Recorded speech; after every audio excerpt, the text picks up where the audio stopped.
مرحبا، أهلا وسهلا بكم. جمعتكم جميعا مباركة.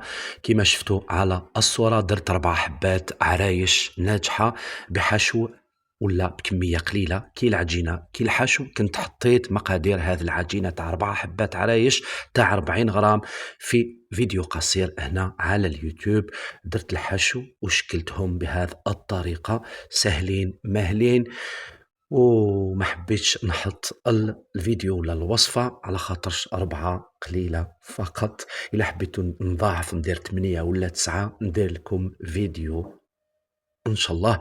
والطلية هايليك درتها تاني بمقادير قليلة ناجحة ل4 حبات فقط. طلية ناجحة ل4 حبات عرايش، إن شاء الله تعجبكم. راح نحط لكم مقادير هذه الطلية في صندوق الوصف.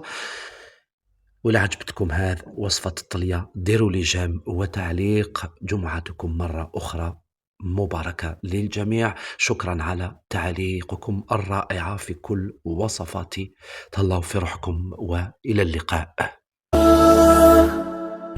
كتاب الله للأرواح نور، تنال به السعادة والسرور، إلى درب الهدى والخير.